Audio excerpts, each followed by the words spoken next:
So yeah, my name is Mark. Everybody say, hi, Mark. Hi, Mark. Thank you. That's always encouraging to me. Now I feel like you're with me.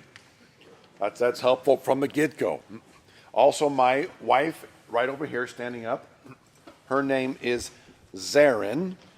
Starts with a Z. Sounds like Karen. So everybody say, hi, Zarin. Hi, Zarin. Oh, this is I can tell already you're going to be an amazing crowd. Great to work with. And anyways, it's great to be here with you. My wife is, we've been married for 36 years. Her name means golden sunshine. And I always say, truthfully, I know it sounds cute, but it's true. She's the golden sunshine of my life. And so I'm truly thankful for her. So, Pledge Talk. What is Pledge Talk? Pledge Talk is, in short, it's a how-to when communication matters. So when does communication matter? Actually, that's really quite true. It matters just about all the time. Pledge Talk is a how-to for when communication matters.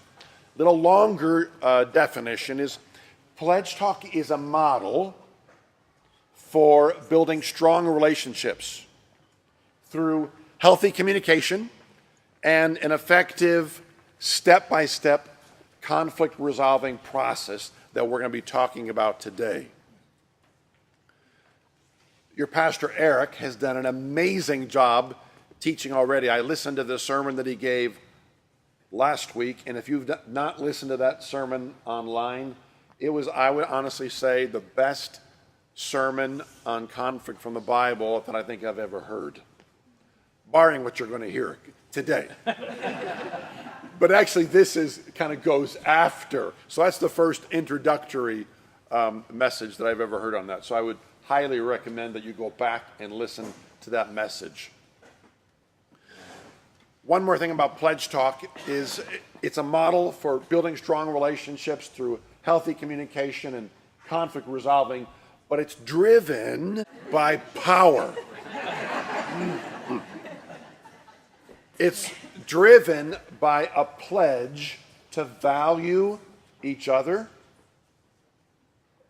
and to value each other's stories. Because when we're in conflict, there's two different stories.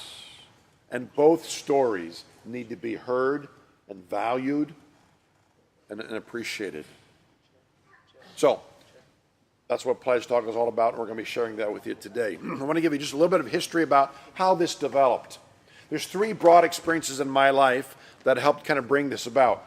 The first is this. I grew up in a family that all of my parents, my siblings, my grandparents, my cousins, second cousins, they all knew Jesus. And there was a lot of love in my family. My immediate family, my extended family, I knew tremendous sense of security and love in my family, for which I will always be very thankful. At the same time, I looked around and I saw all the relationships around me with my friends up and down my street, my friends in my school, oftentimes even in other friends at church, and I saw that their families were not like mine. They weren't intact. They were not secure families.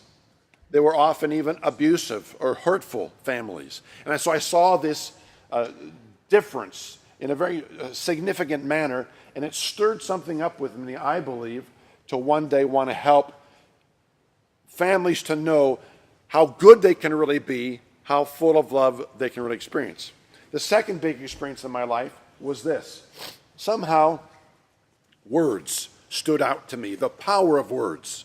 There's a proverb that says, death and life are in the power of the tongue. So every word that comes out of your mouth and every word that comes out of my mouth has the power to bring death to somebody in front of me or to bring life. Death and life are in the power of the tongue.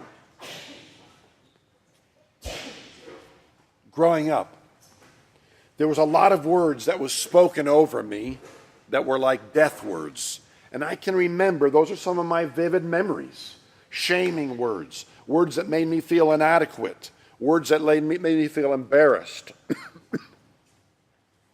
And yet there were also individuals in my life who spoke life words. I remember a man by the name of Mr. Walker, who was one of my teachers in Awana Boys Clubs. And every time he would look at me and the other boys, and he would say, "You're not boys, you're young men that the Lord is preparing to use." He would say that over and over and over again. And those words, obviously, to this day, resonate in my mind. I was a young man back then when I was 10 years old that the Lord was preparing to use. Those were life words that were spoken to me. I wanted to learn as a person and as an adult when I went into my work, my life's work, to be someone who knew how to speak life words to people. That was the second broad experience. The third broad experience in my life was as I saw the relational differences, love in my family and love not in the relationships around the world. And as I saw death words and life words, I think God used both of those things to move me into a work of marriage counseling, which I've done now for about 30 years. I've sat for hundreds and hundreds of hours with couples, watching them even fight right in front of me. And I know that over and over and over again, these couples wanted peace in their relationships with each other and with their family. But they didn't know how to find it. They wanted somehow to know how to communicate well with each other, but they didn't know how to make that happen. And I came to discover over time two big things. One is these couples failed to notice that there is actually form to healthy conversation. There's actually form that must be followed when we're seeking to work through conflict. How many golfers I have here? It's Glenn, you're a golfer. A couple more golfers over here. Ted, are you a golfer? You used to be a golfer. Okay, well that's all right. That's good. But so how many know this as a golfer that it's important to have the right form? Is that true? Okay. How about even like tennis players? Any tennis players? Don, you're a tennis player? Yeah. Is that true also? Some good right form? Essential. Essential. Yeah. How about baseball player? Anybody play baseball? What's your name, young man? Jordan. So you're a baseball player. Now, I don't know much about baseball, but I know you have to do something like get that elbow up. Is that right, Jordan? You have to get that elbow up or something like that? So form is good there too, right? You follow the form and you'll be more successful. Actually, that is the way to be successful. You can't play baseball, golf, or tennis, or any number of other things in life. My wife was trying a new soup yesterday called tomato soup. But it's not a new soup, I should say. It's an old soup, but we were trying with all kinds of new ingredients. It was quite interesting. And there's actually form even to good cooking, isn't there? You have to know the form to be successful. The same is true for healthy communication. We're doing something right now. I'm speaking, and what are you doing? You're listening. And might I say, I think you're listening very well. I can tell because your eyes are with me. Some of you are doing the head bobbing, right? That tells me we're connected, right? So you're listening well. That's actually part of the form. If I'm speaking, you have to be listening. It's really difficult when two people are talking at the same time, isn't it? That's because it's outside of the form. Today, I'm going to be talking about the form we call pledge. It's crucial to understand for healthy communication and for processing conflict. The second thing I realized is they just didn't know the principles. They just didn't know what it took. Or they weren't consciously, intentionally using principles of healthy communication. That's what I'm going to be talking about today. So here's a couple things to keep in mind. I'm going to go through this process of pledge, in about 25 to 30 minutes, especially now because we're a little bit short on time because of a little bit late start. So oftentimes I will take 6 hours to explain what I'm going to explain in 25 minutes. You know what that means? I'm going to have to keep talking faster and faster and faster, and you're going to have to speed up your listening. Okay? So, if you haven't done this already yet, I would encourage you, scoot to the front edge of your chair, sit up, get your ears pointed, stay with me, so we can learn this and learn this well in the brief amount of time that we have, okay? Second of all, I also know this. I'm going to be talking about 6 principles of healthy communication, and this is what your reaction is going to be. Your reaction is going to be like, oh, I know that, or, oh, yeah, of course. Oh, well, sure. My point is, what I'm sharing today is not rocket science. You will know what I say is actually true and right, and it works. But here's the deal. Most of us know this to be true. Whoa, it's working. Yay, Howard, you did it. Woo. Good job, man. Awesome. Is it okay to call you Pastor Man? Is that just Howard? Just Howard. Okay. Good deal. All right, good. So now I don't have to talk quite as loud. There's a little bit of an echo, I think, but is that okay? Can you hear okay? Okay, good. All right. So, what was I saying? Somebody told me, so who was listening well? Listen fast. I did say, I went past that little Earl. Anyways, yeah, I think so. It was close. Not rocket science. Thank you. Who said? Not rocket science. Not rocket science. Good. It's not rocket science. You're going to recognize these principles, but the problem is they're back here. And when we're in the middle of conversation, and particularly when we're in the middle of resolving conflict, we don't even think about these principles. So we teach them, we train people to use them so they move from here to here. Are you with me? Make sense? Are you ready to go? All right. I'm going to write the principles down on the board, and then we're going to talk about them. So,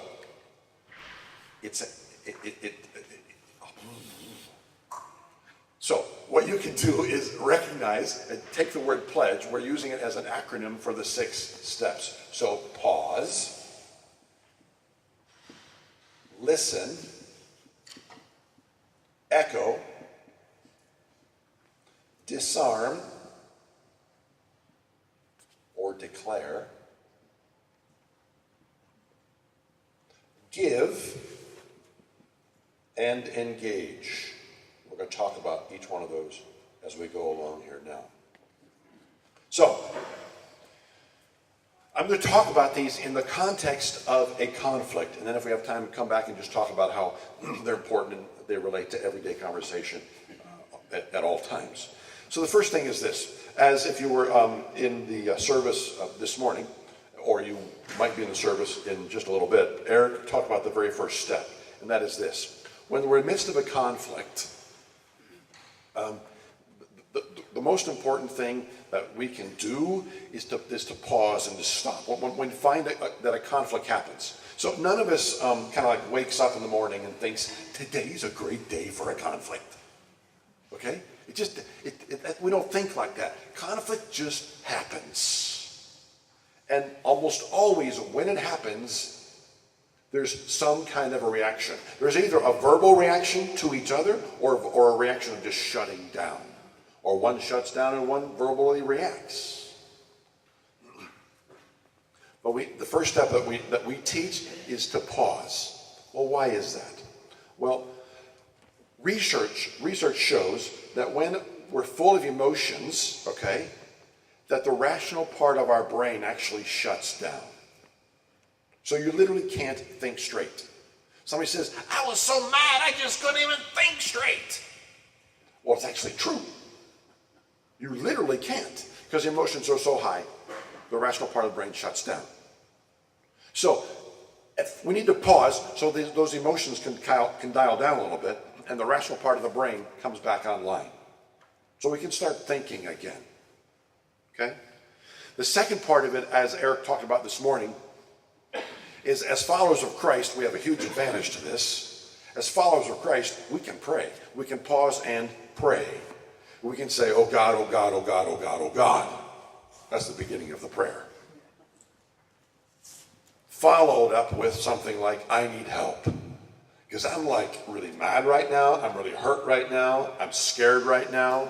I'm thinking of all kinds of things I want to say that I don't think are really going to be good to say. I've already said a few of them. Oh God, help me, forgive me. But I know that I need help.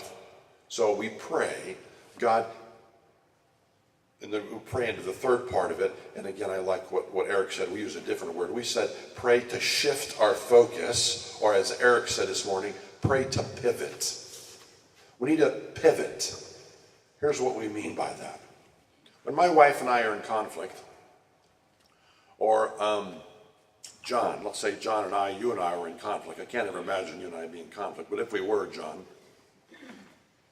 and we were kind of reacting or arguing a little bit or something like that, what happens is during those first initial moments is I'm thinking about what I'm upset about, what I'm angry about, and where I think John is wrong, and what I think John needs to understand.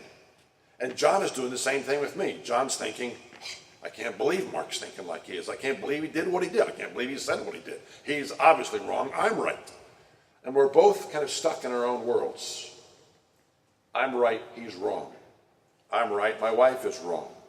I'm right. My child is wrong. I'm right. My neighbor's wrong. I'm right. My boss is wrong.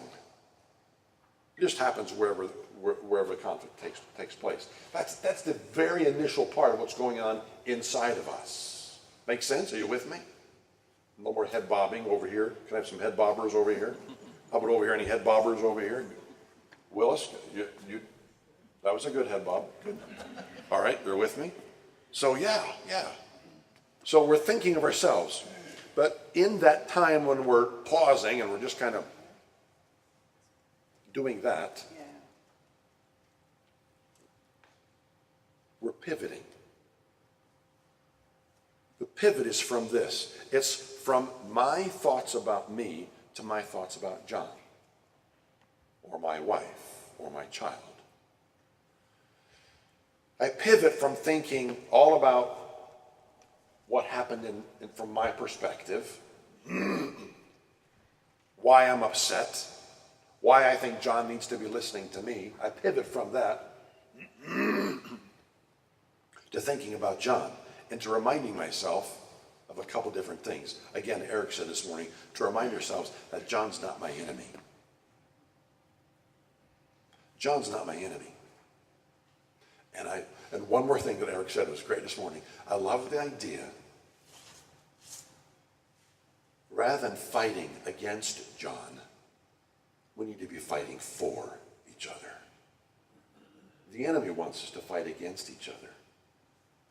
But because we are brothers in Christ, we need to be fighting for our relationship and for the Christ that is in us. Isn't that good? Well, we need to learn how to do that. And to do that, there needs to be an internal pivot. I need to remember he's not my enemy. And second of all, I need to remind myself that there's another story. There's another story. I have my own story, but John has his. I have my own story, but my wife has hers. I have my own story, but my child, my teenager, my grown adult child has their own story about what happened 10 minutes ago. And I need to pivot in my mind, in my heart, to say, I'm ready and willing to listen to their story. Because they matter. And their story matters. And this relationship matters. And by God's grace, I'm going to fight for the relationship, not against it. Is that good? That's the first step. Pause. To pray and pivot. Next step, once we've made that pivot, I'm ready. Let's say I've pivoted. I can tell my heart's ready to say, my wife has a story, John has a story, I'm ready to listen to their story. We come back to the table, and that might be a 30-second pause. Literally, it's like a...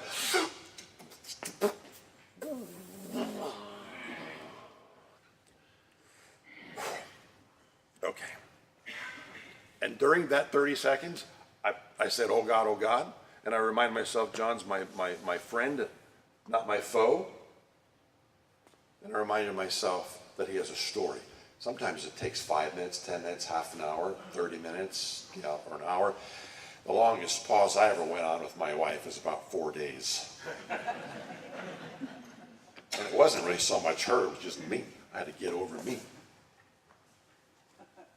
so that I could pivot enough to hear her.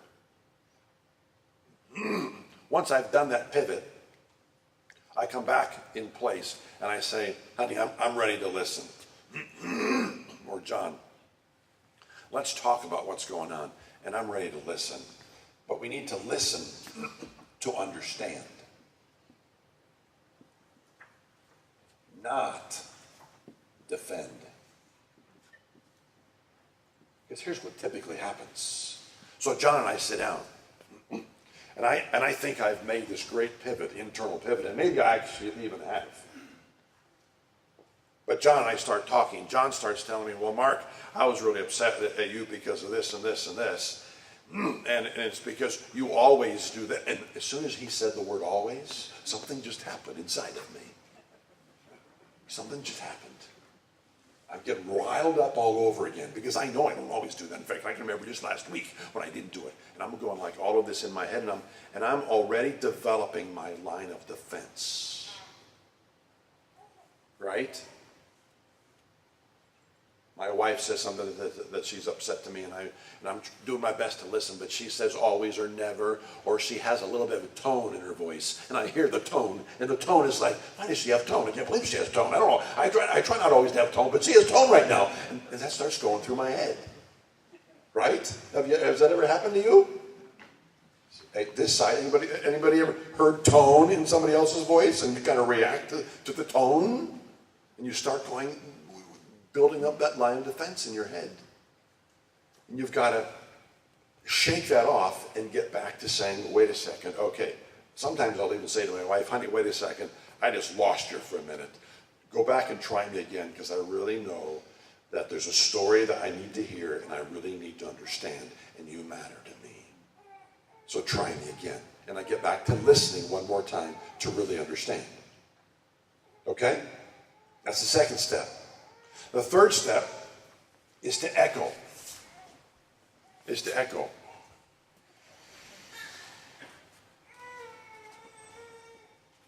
How many of you have ever, perhaps even just this morning or last night, or you can think of a time when you've spoken your thoughts, your concerns, and of course what you're hoping the other person does is what? Listen, right? Is that true? When you're speaking your concerns or talking, you're hoping somebody's listening, right? Okay, a little more head bobbing.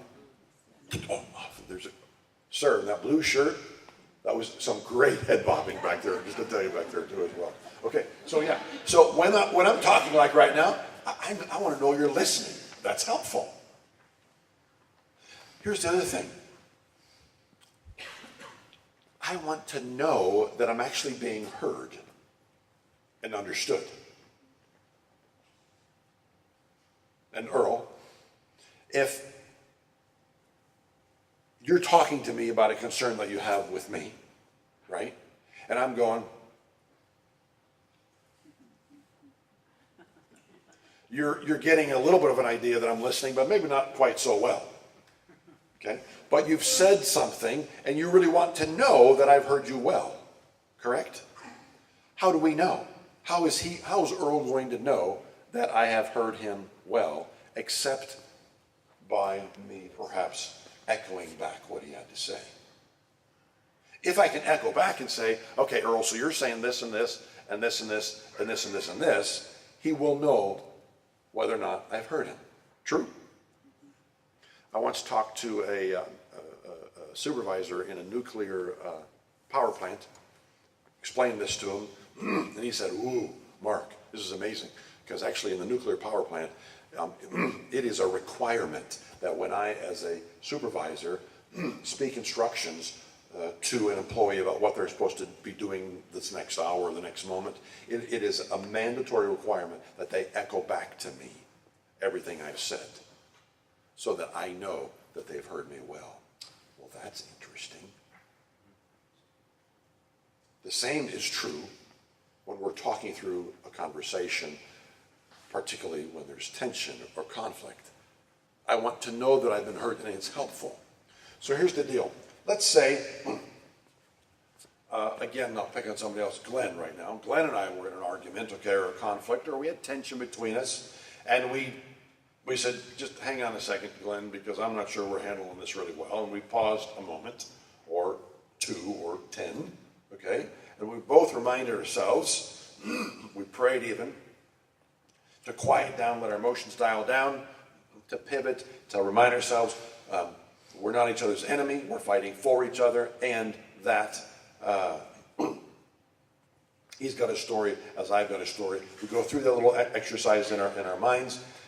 We come back and we say, okay, we're ready to listen. Here's what happens. Somebody has to volunteer to listen first. That's part of the form, right? We both can't listen at the same time, both can't talk at the same time. Makes sense. So we have to follow the form. So let's say we do the pause thing and we come back together and maybe I volunteer to listen first. So I listen first, then I also echo first, and then I go on to the next step first, which is disarm or declare. Here's what I mean by that. But understand first, you see how it's a form to follow.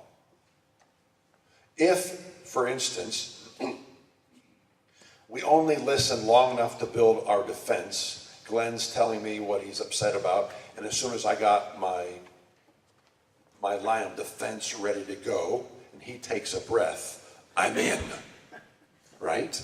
With my reasons for why I'm right. True? How well do you think that's going to go in the conversation? Not very well. No, because then Glenn and I are back to fighting again, right? Or arguing again. It's because we've stepped out of the form. It's also because of a heart issue. We really haven't pivoted to remind ourselves that he's my brother. We haven't done enough heart work in the pause step, but we've also stepped out of the form. One of us can only listen, and one of us can only talk at one time. So when we come back, I volunteer to listen, I echo back, and I follow through the next step too, which is disarm, by validating. Here's what I mean. When Glenn shares with me his concerns, his frustrations about this or that, maybe he was my boss and he was saying, Mark, you've been coming in late the last 6 out of 8 times that you've been here. Can we talk? Can you help me understand? It's holding up the whole work progress, and we start a conversation. In that course of that conversation, when he's sharing me his thoughts and his perspective, I'm listening to his perspective, and I can respond to his perspective by saying, okay, but. How does that go over? Does that help? When my wife says she's upset with me about something, and I'm listening, because that's what Mark says I'm supposed to do, is listen. So I listen, and as soon as she's done, I can say, well, sure, okay, all right, but you shouldn't feel that way. Is that helpful? No. I could even go on to say, well, that's kind of dumb. That helpful? Any of those ways of responding are going to cause more reactivity and more conflict. There's really only one thing that I can do to Glenn, to my wife, to my son, I can say, okay, I understand your story. John, I understand why you're frustrated. That makes sense. There's only one thing I can do. I'm with you. I understand. I've listened so well that there's a sense in which I've put my feet into Glenn's shoes, and I've seen it from his perspective, and I can say, okay, I see what you're saying. That makes sense. I understand why you're upset or why you're frustrated. That's the necessary form. Because again, when my wife shares something with me that she's frustrated about, she's talking, she wants to be listened. The only way we're going to resolve this is if I listen well. Then the only way I'm going to resolve it further is if she knows that I've listened well by echoing back the next step of the form. Then the only way she knows that when I'm echoing back, and I said, I think this is why you're upset because of this and this and this, is that true? And she goes, yes, that is true. That's exactly why I'm feeling what I'm feeling. What she's hoping for next is for me in some way to another is to validate what she has said. To say in some way, I get it. It makes sense. I see why you're upset. And then she goes, even when I say that makes sense, she's still like, really? And I go, yes, honey, that does make sense. I understand. And she's still, for sure? Because what? She's still waiting for the but. Right? So literally, I have to validate what her concerns were, or Earl's concerns were, or Glenn's concerns were, or John's concerns were, and say, I'm with you. I'm with you. I understand. It makes sense. And then I've got to be quiet. It's like there's got to be a little bit of a break right there. I have to be quiet. Because he is still waiting for the but. But when there is no but, something happens. The tension between us is disarmed. Because there's no more reason to fight anymore. But it's because he sees that I've understood what he has to say. Does that make sense? Now, I know what some of you are thinking. Some of you are thinking like, well, you're thinking several different things, but I'm going to tell you at least one of them. One of them is that you're thinking something like, okay, but I still have my perspective, my side of the story. And okay, I understand his side of the story, her side of the story, but I still have my side of the story. I want them to hear mine too, because I feel like it's important that my side of the story is also heard. I'm with you. Here's what we do. After we've paused, we listen. One of us does, while the other speaks their concerns. Then the listener also echoes. Then the listener also disarms by validating. And then there's some quiet, because there's no more reason to argue or fight. And during that time, something interesting happens. Glenn, can I have you stand up here real quick with me? Let's pretend this is a microphone right here, okay? And Glenn's been talking to me and telling me his concerns, his frustrations. I've listened. You have to hold that up there. Yeah. I've listened. I've echoed back, and I have validated his concerns. I can see. He's yes. Glenn, are you listening to me right now? Okay. So I've listened. I've echoed back. And I have validated his concerns, and I can say that makes sense. I'm with you. I can see what you have to say. And I get quiet. There's a little bit of a break there. I get quiet. Here's what's most likely going to be the next natural thing that takes place. Do you have any idea, Glenn, what that might be? After I've heard you, I've echoed back, and I validate, I said, I understand your viewpoint. It makes sense.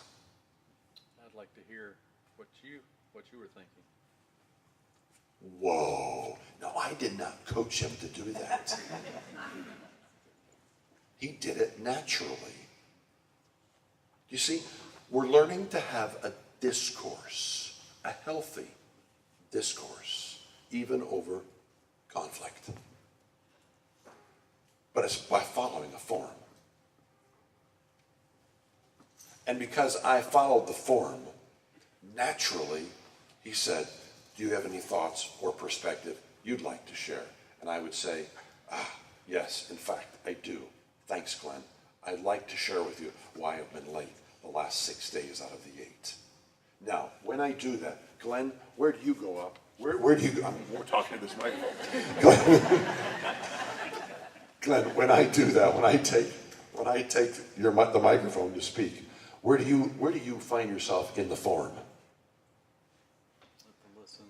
He goes back to listening, and now he follows the form, listening, echoing, and validating my concerns, which further disarms the conflict. Thanks, Glenn. Give him a hand. Awesome.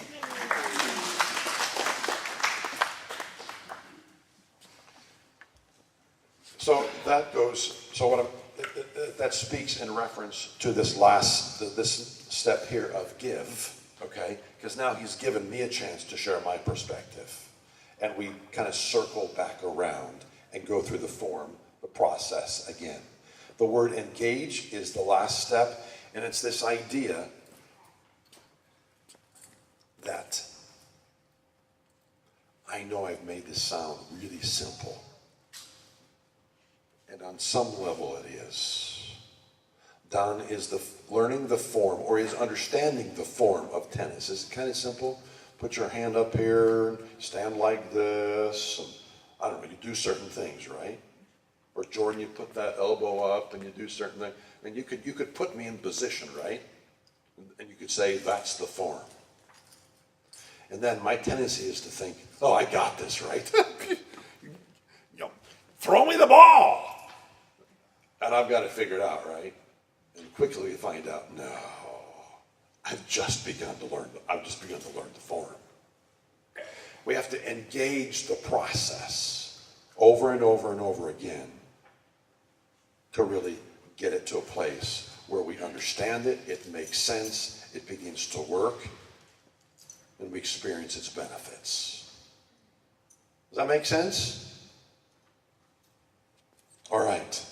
So, I want to give you a quick story to illustrate how this works. So my daughter, she's a kindergarten teacher down in Tulsa, Oklahoma.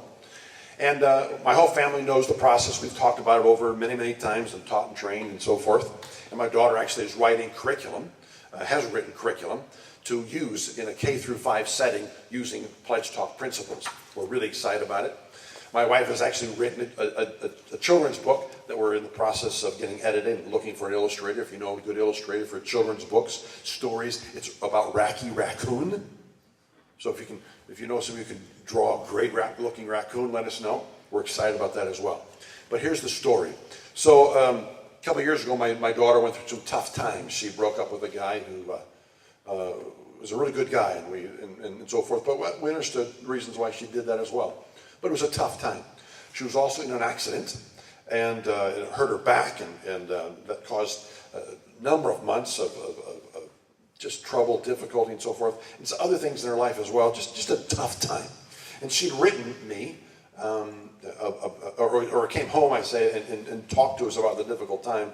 And I was just really feeling for her. My heart was just like, kind of just like really saddened.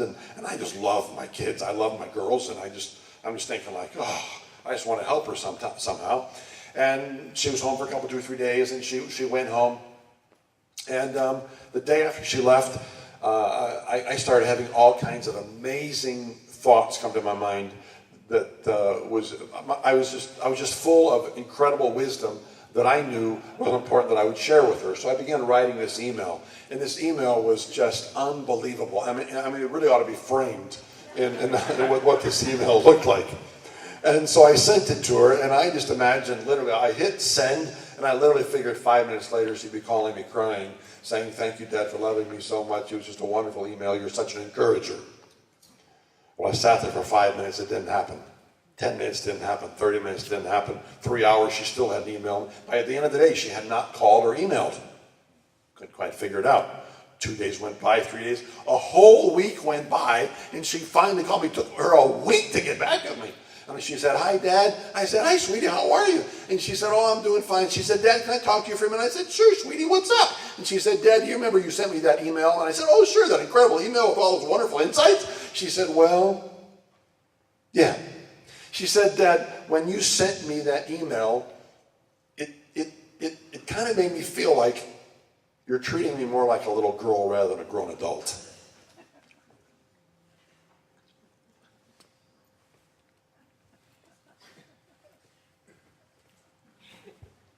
I had all these thoughts going through my head, right?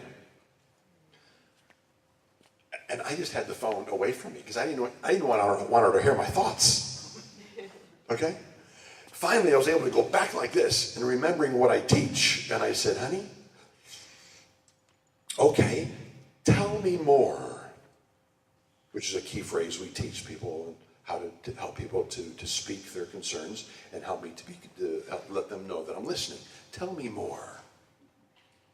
So she began telling me her thoughts, and I'm listening. I'm still having reactions. That's not true. That's not true. I didn't mean that. That's right. I'm having all this still going in my mind, and I'm constantly having to take all those thoughts and go over here, put them on the shelf, put them on the shelf, put them on the shelf. Not under the rug, on the shelf where I can see them, where I can talk about them at some point, but not now, because now I'm following the form. Now I'm listening to understand. If I step outside of the form, conflict's going to happen, or things are going to be worse. So she tells me all of her concerns, and I go, "Oh, okay. So let me see if I heard you correctly. So you're feeling like I was treating you more like a little girl rather than an adult because of this and this and this and this and this and this and this and this. Is that right?" And she said, "Yeah, Dad, that's right." Now, I could have said, "Honey, you're just wrong." Would that have been helpful? No. All I could have done was said, "I see, honey. I can understand how you might have felt that way. That makes sense. That makes sense. I can see that." And she said, "Really, Dad?" And I said, "Yeah. That makes sense." And she got quiet. And I'm sitting. I have some other thoughts I want to share too, some other perspective as well. And I'm just like, and she's just quiet. And I'm thinking, I'm going to share them. What do I do? Because she's not offering me the microphone. And after about 2 minutes, I said, "Honey, I have some other thoughts that I'd like to share that kind of fills out the puzzle. Can I do that?" And she went, "Oh, yeah, Dad, I'm so sorry. I forgot. Oh, I so forgot. I know that's what I'm supposed to do. Hand you the microphone, of course." Because she knows the whole process, of course. And I said, "No problem, no worries, yada, yada, yada, yada." And so what I did is I began to share my perspective about why I wrote what I did and so forth. And at that point, she began listening to me to understand what I was saying. She echoed back what I was saying, and she validated what I had to say as well. So we both came to understand each other's perspective, each other's story. And the tension between us was disarmed. And we actually grew closer together because we understood each other at a deeper level. That's how this can work. If you learn the form, then you work the form. Okay, I have like 4 minutes. Oh, which clock is right? Who knows what time it is exactly? 10:37. Oh, I've got like 8 minutes.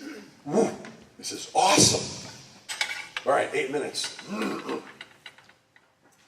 Oh yeah, I want to read you just a couple examples of what some folks have said who have just kind of learned this. But I've got to get out my spectacles. I've kind of got that place. I have to do this. But they're like really tiny. Sometimes. Here we go. Okay. So I worked with one couple who had a real difficult time talking about virtually everything. Whenever they attempted to talk through their conflict, it ended in great tension, and both of them just started shutting down. But with PLEDGEtalk, they found how to go from a place of great insecurity, because when we're in conflict, it's scary, right? They found how to go from a place of great insecurity and minimal conversation to feeling safe once again and being able to talk through their differences. I taught this to a father once who had a teenage daughter who was holed up in her room night after night. And I began teaching him how there's a reason she's doing that. It's like you're in conflict. There's a story going on in her life. And if you begin drawing her out that story and listening and echoing and validating, my guess is you'll be able to woo your daughter out of the bedroom. I have a political friend who tells me, Mark, I use your steps in my office. As a politician, you can imagine people come up to me and are angry all the time. So I'm in my office and this lady comes in and she's just really angry. I mean, she's like hot. I'm like kind of scared. So she walks in my door and she's just going off already. And I say to her, ma'am, if I could you just have a seat right here for a minute? And if you could, I'd like to get a notepad here. He takes like 3 seconds in saying, oh God, oh God, oh God. As he turns around and gets a notepad, puts it on his desk right in front of him, and he says to her, ma'am, I want to be careful that I heard everything you've written. So I'm going to write everything down and make sure I've heard you correctly. And she goes, okay. And then he echoed back and he validated every one of her concerns. He said, Mark, it was crazy. By the end of the time of 10 minutes or 20 minutes we were doing that, she jumped out of her chair and ran over and gave me a big old hug. She said, I've never had anybody in my life listen to me like that. From a politician. That's pretty amazing. I know of a businessman who every new business partner that he creates or works with, he says, I know at some point in time we're going to have conflict. It just happens. Relationships are like that. I know a way to talk through, a form to follow. Would you be okay if I taught you this form so that whenever we have conflict between us, we can follow this form and talk through our conflict? And finally, I'm really excited about this church. I'm really excited about what's going on here. I've gone to know Howard 3, 4, 5 years ago. Maybe our first time was even 10, 15 years, I don't remember. But I just appreciate his heart and Eric's heart and the other pastors of the other churches as well. And I so appreciate their vision to have a community of brothers and sisters where we learn well how to love each other in our relationships. See, the church, I think, talks a lot about loving one another, and they seek to do it a lot in all kinds of ways. But one of the biggest ways I think we miss in loving each other well is in the way we communicate with each other or in the way that we process conflict. So I love what they're doing here to try to help the entire body to know how to communicate in love. Here's my hope. I hope just to be a part of what God's doing here and to indeed see a whole family of believers become utterly committed to saying, we're going to learn this. We're going to learn well how to love in the way we communicate. And not only just working through conflict, because the other thing is, this is a forum just straight out for good conversation. How important is that whenever we're talking, that Stephanie, if I or you and I were talking, that I give some thought to what I'm going to say. In effect, I pause. And you pause when you talk back to me. I just met Stephanie when she came up in here, so I'm just talking to her for just a moment. Or Jordan, if you or I were talking, it's important that we take a moment to consider our words. That's pause. Then it's important that we listen and listen well to understand each other. It's important we can even echo back to make sure, let the other person know that I've listened. We can actually even validate and say, wow, Earl, great thoughts, thank you. Ted, great thoughts, thank you. I appreciate what you had to say. And by doing so, we're validating one another and encouraging each other, using the form even when we're not in conversation. My hope is that this becomes a body of believers where you learn how to love each other well in all conversation and especially when in conflict. Here's my ask.